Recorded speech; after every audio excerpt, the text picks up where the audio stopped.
Om Namo Bhagavate Vasudevaya. Om Namo Bhagavate Vasudevaya. Om Namo Bhagavate Vasudevaya. Narayanam Namaskrutyam Naram Chaiva Narottamam Devim Saraswatim Vyasam Tato Jayamudire Nashtaprayashu Abhadreshu Nityam Bhagavata Sevaya Bhagavati Uttama Shloke Bhaktir Bhavati Naishtiki. So let us first of all give our obeisances to the Shad Goswamis. Nana Shastra Vicharnika Nipanau Sadharma Sanstapakau Lokanam Hitkarinau Tribhuvane Manyau Sharanyakarau Radha Krishna Padarvinda Bhajananandena Mattalikau Vande Rupa Sanatanau Raghuyugau Shri Jiva Gopalakau. I offer my respectful obeisances unto the six Goswamis, namely Shri Rupa Goswami, Shri Sanatan Goswami, Shri Raghunath Bhatta Goswami, Shri Raghunath Das Goswami, Shri Jiva Goswami and Shri Gopal Bhatta Goswami, who are very expert in scrutinizingly studying all the revealed scriptures with the aim of establishing eternal religious principles for the benefit of all human beings.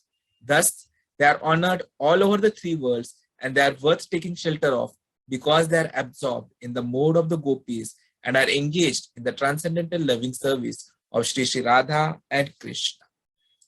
So let us summarize what we have learned till now, important aspects. The nectar of devotion is divided into the four waves or subsections: Purva Vibhag, Dakshin Vibhag, Pachchim Vibhag, and the northern or the Uttar Vibhag. It's the Purva Vibhag which is very important for us from study purposes.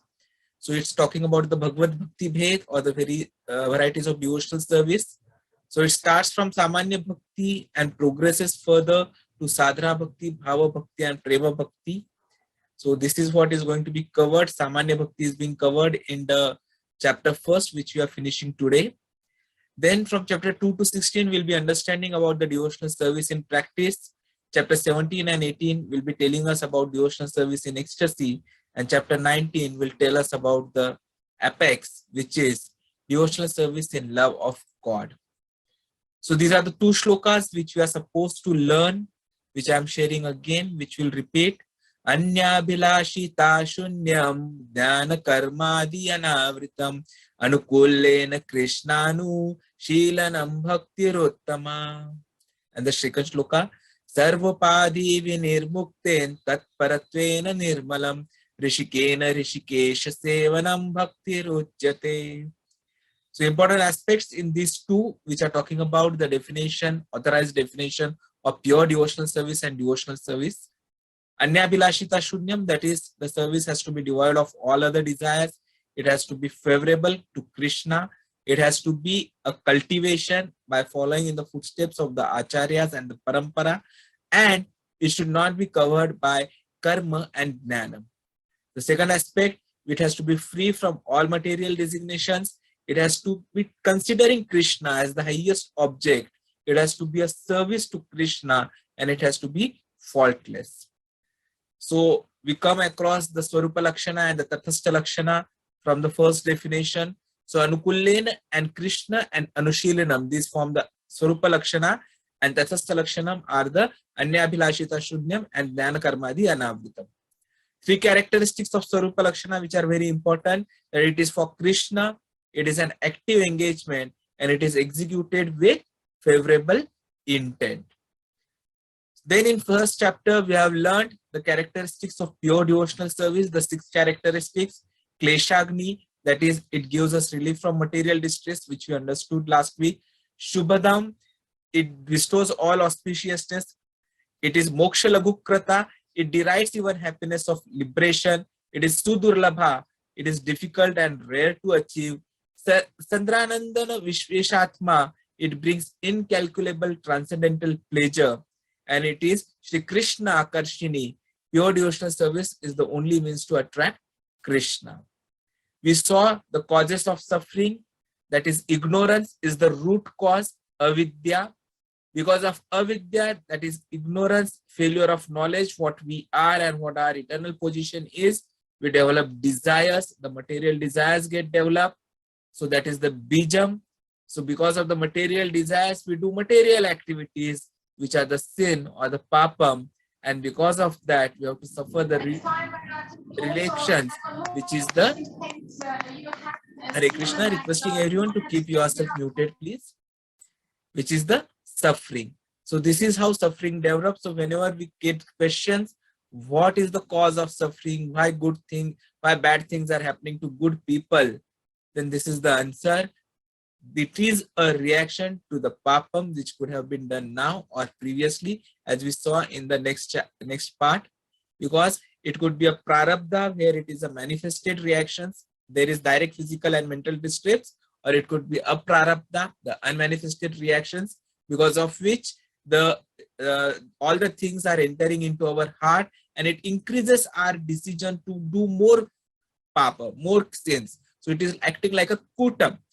And so our desires increase, we become habituated and addicted to the sinful activities, and so we also become addicted to the sufferings as well. So this is what we studied. Then we also studied how devotional service destroys each and every cause of suffering. So you have seen the unmanifest reactions. So it's destroying it just like a fire which destroys the wood. So similarly, the devotional service, it destroys it, whatever are the unmanifested reactions which are fueling our future material desires, they are being destroyed by the pure devotional service. It burns up that fuel. The manifest reactions, so anyone who hears about Krishna's pastimes, who chants about Krishna's glories, who offers Krishna the obeisances, who thinks about Krishna, and in this way does any of the Navvidha Bhakti, then even if he is born in the Shudra family or even in the dog eaters family, then he can be immediately qualified to perform the yajnas. So the manifested reactions are getting corrected. How? Because low birth is a manifestation of the previous sinful reactions. And because we are in a low birth, we are not able to take advantage of Vedic knowledge and sacrifices.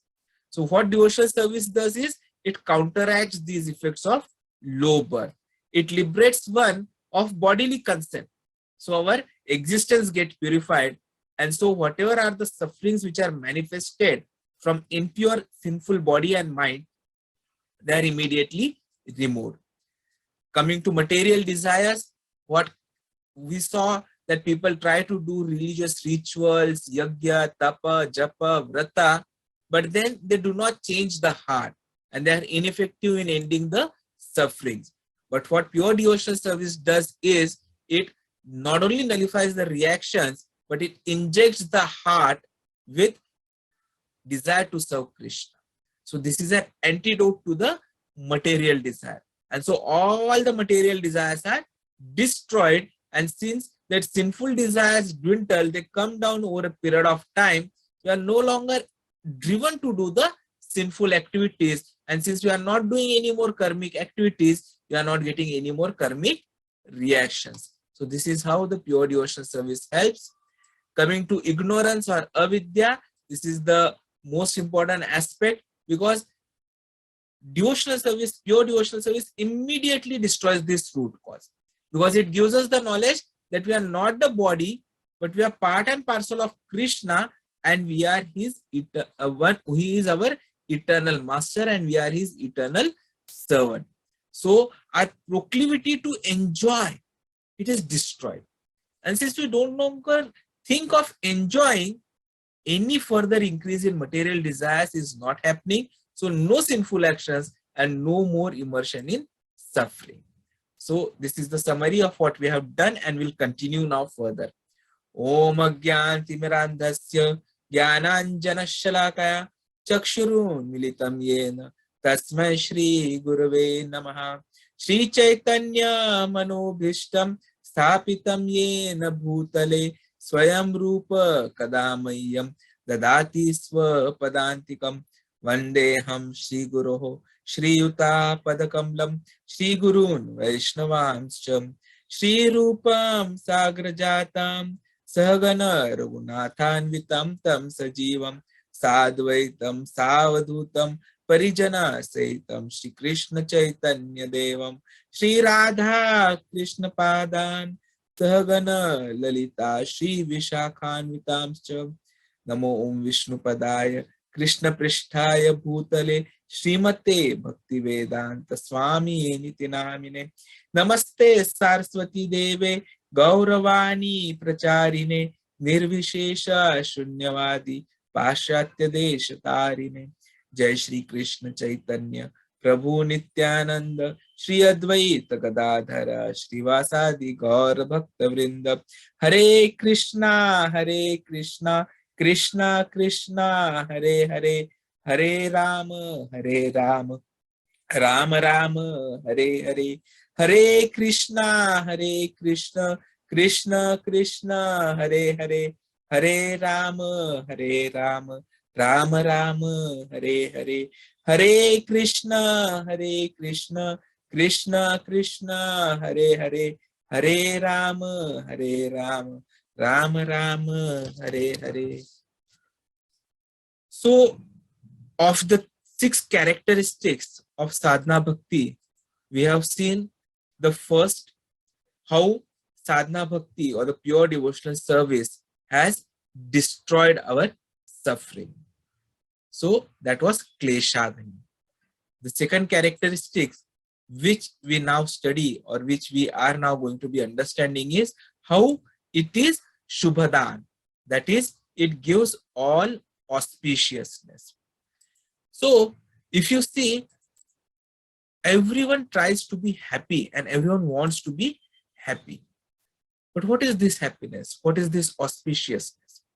So the literatures say that if something can attract and benefit everyone, I'm again saying, not only attract but also benefit everyone. So it is generally all the saintly qualities and simultaneously bestow superior happiness, then it is all auspicious. Now just think, what we are talking about auspiciousness is anything which will attract, which will benefit, and will give superior happiness. So 3 characteristics.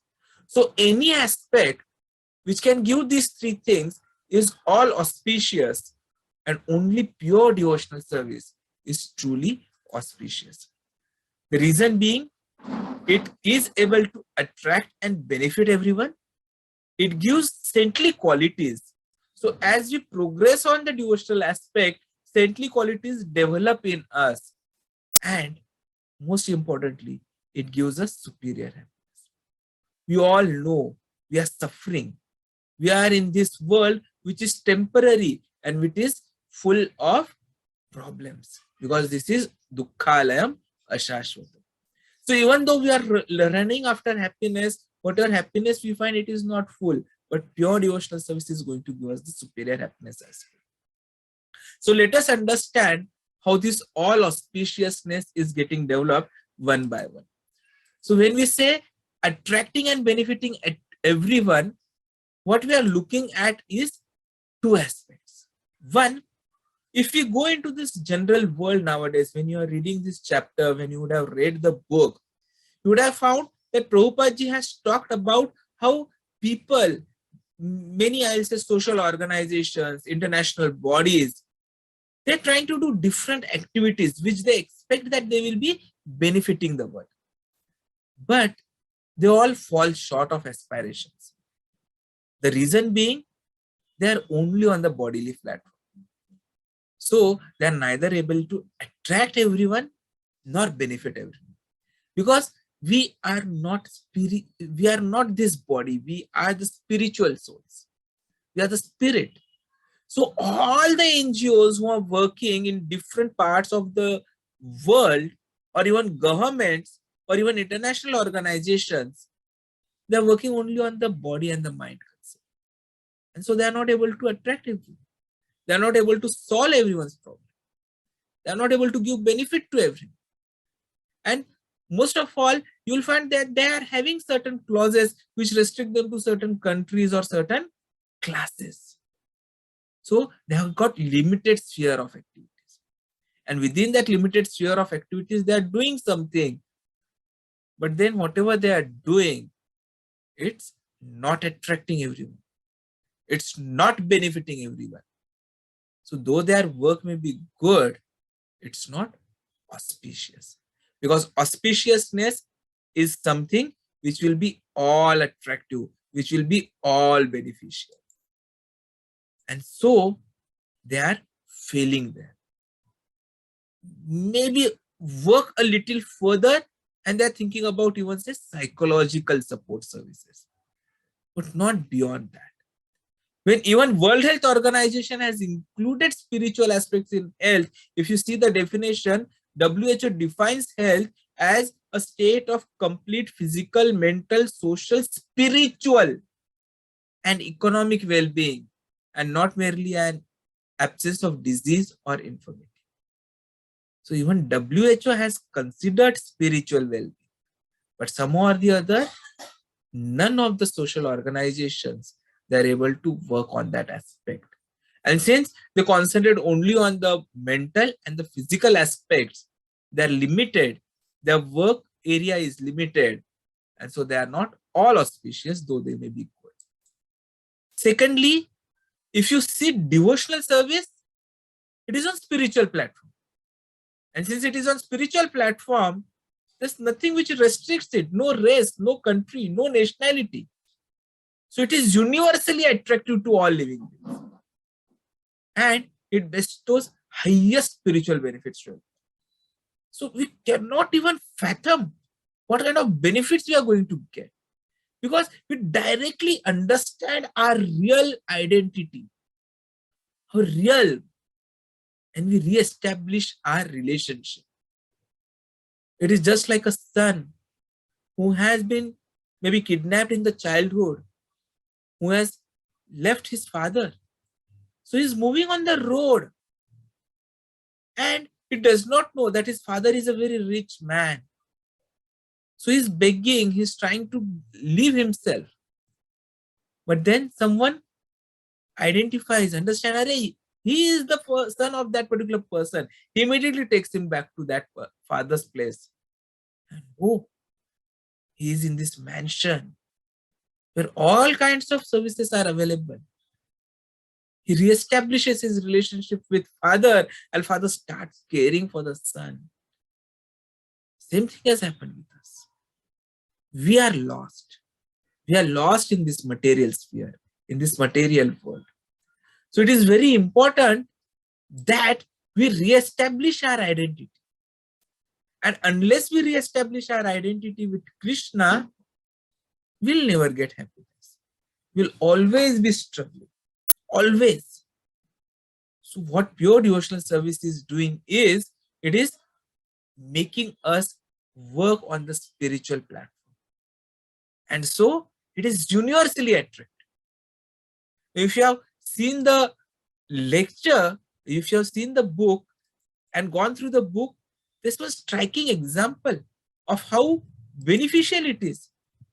Lord Chaitanya Mahaprabhu, when he was traveling towards Vrindavan and he was passing through the Jharkhand forest, which is in the Jharkhand state of India, he was chanting, he was singing. And what was the effect? Even the animals of the forest, they were chanting, they were dancing, they were singing with him. The animals which are naturally enemies of each other, they were also together chanting with Chaitanya Mahaprabhu, Hare Krishna, Krishna Krishna, Hare Hare, Hare Ram, Ram Ram, Hare. Now that is the power of pure devotional service. A deer and a lion simultaneously participating in Sankirtana. How was this possible? It was possible only because of pure devotional service. So when you're doing bhakti, when you're developing pure devotional service, it's not that it is going to happen or it is going to act only on the human life. No. Pure devotional service attracts everyone. It benefits everyone. So whether you are an animal or a human being, you will get the benefit. You will feel attracted to. There are so many instances which we hear that where Bhagavatam stories are, Bhagavat Saptas are happening, where Kirtan are happening, where Ram Katha is being spoken. And we have these monkeys who come, who sit there, who listen. And as soon as the Kirtan is done and the Katha is ending, they go back. So what is it that has attracted them to this day? It is only the pure devotional service. So pure devotional service is all auspicious, all attractive, and it benefits everyone. And that is why it is important. So second aspect we said is that why all auspiciousness? Because it develops saintly qualities. Now, how are these saintly qualities being developed, or how does it happen? So basically, what is happening is when you are doing any kind of a seva, you're trying to develop something which will make Krishna happy. So we have seen that people do all types of rituals, they do yogas, they do Vedic mantra recitations, and they are good, they are auspicious. But it does not increase the saintly qualities within their practitioners. So we find so many yogi qualified persons who can do best of the yogas, who can float in air also. But what do they do? They try to exhibit their powers and get material accolades.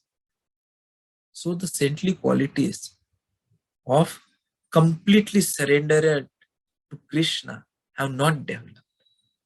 But if you see devotional service, that it immediately develops qualities within the devotee. He immediately surrenders to everyone. No, I don't want to waste my time in anything else.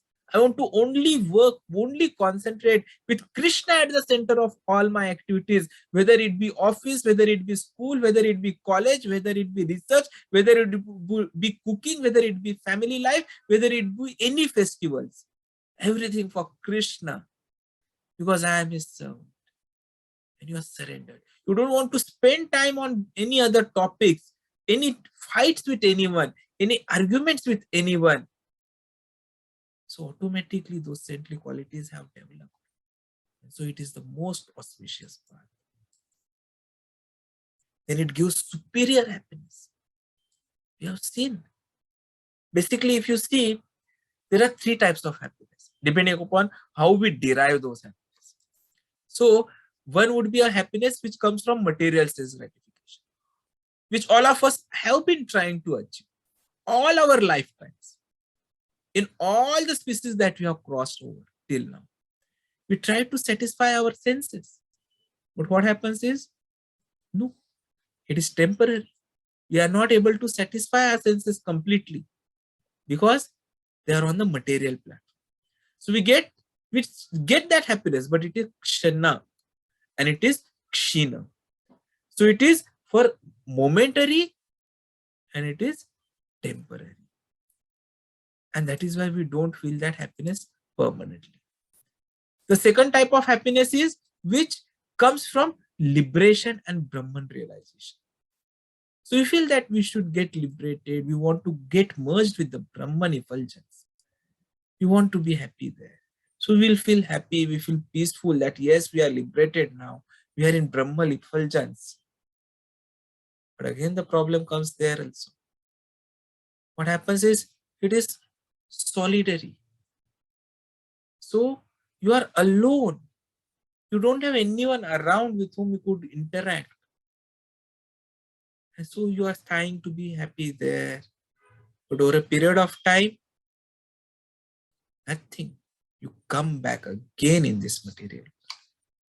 And so even that kind of a happiness is not permanent. And then we have the third happiness, the happiness which comes from devotional service. And that is something which is a superior happiness. How is it superior? Because it comes and it includes all the other happinesses.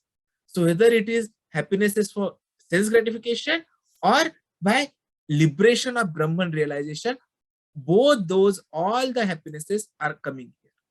Because what happens is, the moment we become devotees, the moment we get into devotional service, we are liberated from that material bodily identification. So we no longer aspire to be a part of the material world or material conceptions. So we start getting the liberation. We start getting the happiness which you would get out of liberation. And our senses, they're actively engaged in Krishna service. So whatever we do, we try to do it for Krishna. Whatever we do. Because that's the only way we can remain actively engaged. So if someone likes to do painting, good. Do lots of painting. But paint Radha, paint Krishna, paint his pastimes. If you like to do cooking, do as much cooking as you want. Cook all the best of the dishes. Offer them to Krishna. Let it become prasad and give to everyone. You like to sing? Sing as much as you want. Sing the bhajans, sing the kirtans. Let everyone get attracted to your singing and Krishna. You like dancing? Do dance in the kirtanas. Do dance for the pleasure of Krishna. Enact all the Krishna's pastimes. You like writing? Do writing. Write everything about Krishna. Whatever is happening about Krishna. Whatever message Krishna has passed. So whatever you like, whatever are your senses, engage them in Krishna's service. You want to have a family life? Have a family life. With the objective of having and raising a Krishna conscious, complete family. Have Krishna at the center of your activities. And you will have your senses engaged. So whatever happiness you could have got out of sense gratification, you already get. So that is why it is superior. And the other reason why it is superior is, it is eternal. We saw all the material happiness or even that of liberation is kshanik and it is kshinam. But what we get out of devotional service is permanent because we are serving Krishna. We are eternal. And so our position is eternal. Our master is eternal. So when we are working in that relationship, when we are serving that, then it is also eternal. And so the happiness which is getting derived from that, it is also eternal. And so the happiness from devotional service is superior. Other happinesses are impermanent. Next aspect which we saw about the characteristics of pure devotional service was moksha laghukrata. Moksha laghukrata means that the pure devotional service derives the happiness even out of liberation. Now, how is it possible?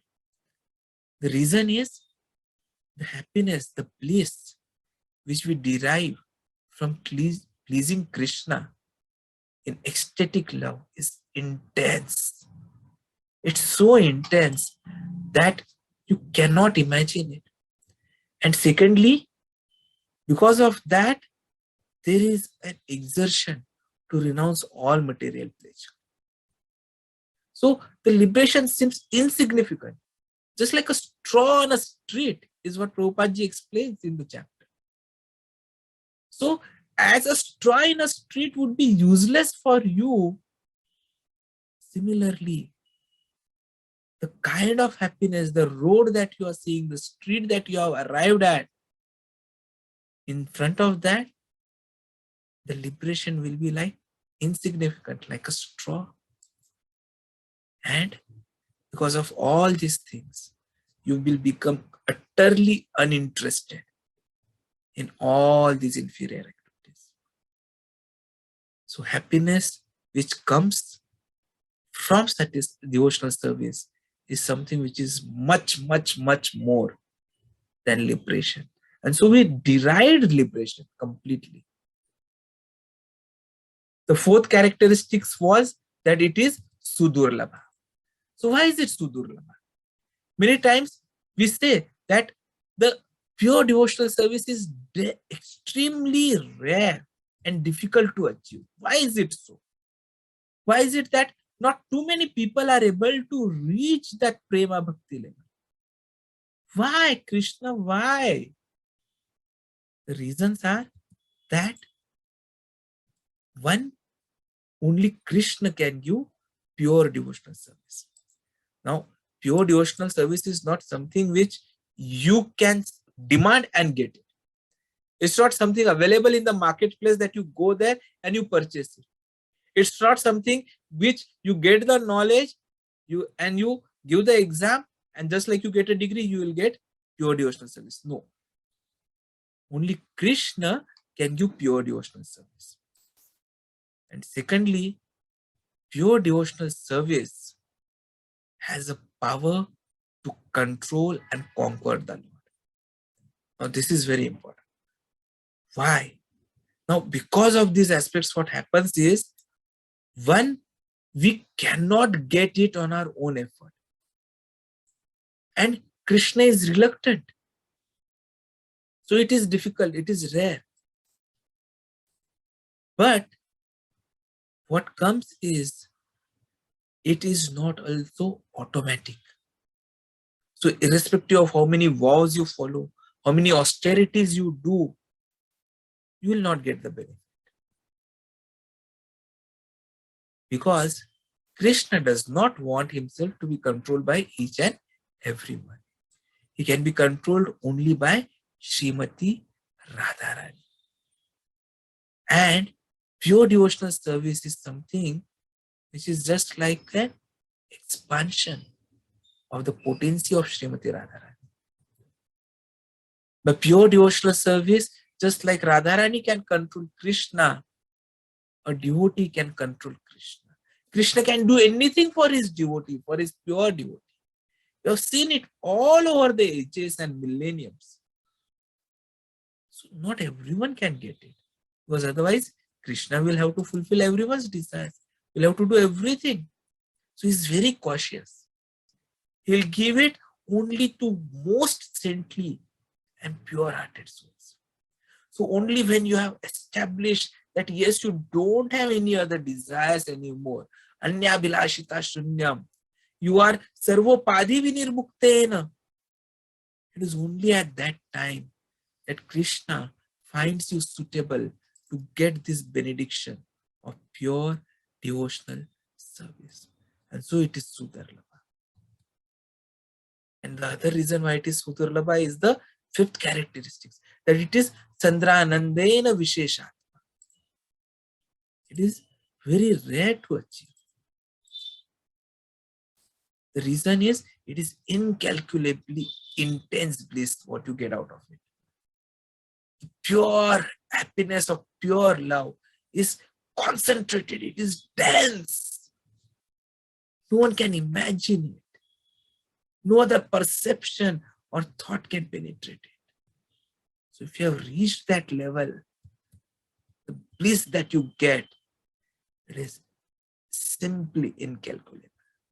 It is transcendental. Nothing on this material world can explain it. And the sixth characteristic, it is Krishna Akarshan. It is able to attract Krishna. Why? Actually speaking, Krishna has everything. He is Supreme Lord. So what could attract him? It's only love. It's only love. Now, if you see, Krishna is attracted to Srimati Radharani because she loves him more than anyone else possibly can. No one else can love Krishna as much as Srimati Radharani loves, as much as the gopis love. So Krishna is attracted. And if you see the pure devotional service, the bhakti, Shuddha bhakti, it is an expansion of Radharani's potency. And since it is expansion of Radharani's potency, it can attract Krishna. And it not only attracts Krishna, it actually indebts Krishna to the devotees.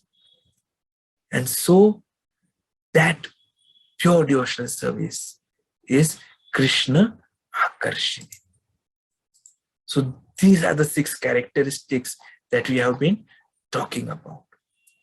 Now the question comes, Roji, we have understood. So how is it, when is it that we'll get this? How will we develop it? So that is what the last part of the first chapter is. That there is a chronological sequence on how it is getting developed. So we have seen that there are 3 stages of bhakti: the sadhana bhakti, the what I'll say sadhana bhakti, then you have the bhava bhakti, and then you have the prema bhakti. So slowly these 6 characteristics get developed. So when you are doing sadhana bhakti or the practice, you will start getting relief from the distress.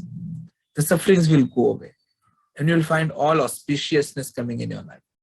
So you have reached the first 2 characteristics. Then when you have reached the bhava bhakti or the beginning of perfection, you will start enjoying an happiness which will be deciding the liberation. And you will actually get that sudurlabha bhakti, something which was difficult for attainment or rarity. That kind of manifestation, that kind of characteristics you will start getting when you have reached the stage of the bhava bhakti. And when you reach the stage of prema bhakti or the perfection, then that incalculable bliss and something which is going to attract Krishna. That is how the 6 characteristics develop in the devotees over a period of time as he moves from sadhana bhakti to the prema bhakti. And at each of these stages, he starts enjoying happiness, which is of different quantum, different quality. So even that is something which is documented. If you see, what does the scriptures say? What does the book say? That each category is going to bestow a specific type of manifestation. So whether it is sadhana bhakti, you will start having a happiness which is superior to everything else. So whatever happiness you would have obtained from material desires or liberation, you will get something much more than that. You will feel much more happy than that. The moment you have gone into the bhava stage, you will start getting happiness that even your liberation you will feel is useless. So you would get that kind of a happiness. And when you are in the prema bhakti, the happiness of that type is incalculable. So this is how the happiness develops. And that is how the first chapter is summarized. So I have already shared the first chapter with all of you in the chat box previously. I'm sharing again today if you want. So that please download it and please read it. Reading is going to be very, very important. Unless you read it, you will not understand it. And if you don't understand it, you will not question it. And if you don't question, then your concepts will not be clear. You are studying each and every paragraph. You are summarizing each and every paragraph so that the knowledge becomes useful and we are able to understand and grasp the importance of everything. So that is what is very important, which we have to remember. Vancha kalpatarubhyascha kripa sindhubhyavacha patitanam pavanebhyo vaishnavebhyo namo namah. So we'll stop for the day. If you have any questions, do ask them. One of the questions we can answer if you have any questions. We have finished chapter 1 today. So you are all requested to read it so that you can understand it. We'll be moving to chapter 2 from tomorrow. So we have covered the Samanya Bhakti. And now what we are going to be seeing is the Sadhana Bhakti. So please read and please understand each of the aspects properly. Hare Krishna.